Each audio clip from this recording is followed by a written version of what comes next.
दादा काय सांगाल, आज तुम्ही तिरंगा रॅलीचं आयोजन केलं होतं, काय उद्देश होता?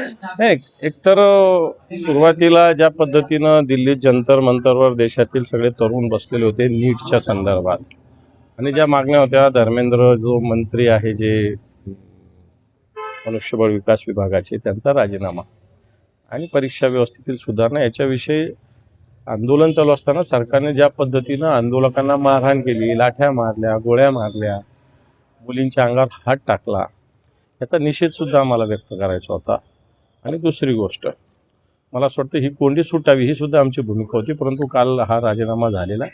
त्यामुळे आम्ही ठरलेला आमचा तिरंगा मार्च पूर्ण केला. परंतु ज्या पद्धतीनं गोळीबार झाला, ज्या पद्धतीनं लाठीमार झाला, मुलींच्या अंगावर हात उचलले, त्याचा निषेध तर आम्ही करणार. कारण एक हा विषय आत्तापुरता संपला जरी असला तरी मला वाटतं आता ही खऱ्या अर्थाने येणाऱ्या काळातल्या लढ्याची सुरुवात आहे आणि संभाजीनगरात ती आम्ही केलेली.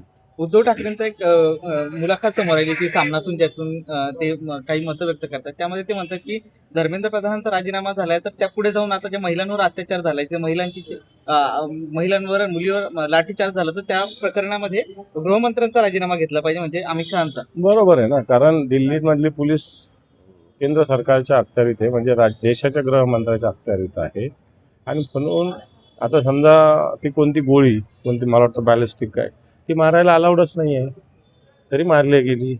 मुलीवर हात उचलले पुरुष पोलिसांनी, हे चुकीचं आहे. कपडे फाडले, हे चुकीचं आहे. याला जबाबदार कोण आहे? आणि म्हणून मला असं वाटतं देशाचे गृहमंत्रीसुद्धा याची जबाबदारी त्यांनी घेतली पाहिजे आणि म्हणून उद्धवजींनी मांडलेली भूमिका योग्य आहे. यानंतर दुसरं असं आहे की मुख्यमंत्री देवेंद्र फडणवीस स्वतः दिल्लीच्या दौऱ्यावर गेले, तर यावरून अशी चर्चा होती की ते केंद्रात जातील आणि संजय राऊतांनी देखील अशी शक्यता वर्तवली. काय माहिती केंद्रात गेले का राज्यात गेले का, काय कामाचे? आता काय स्थिती राज्याची, त्याच्यामुळे तो त्यांच्या पक्षाचा अंतर्गत विषय आहे.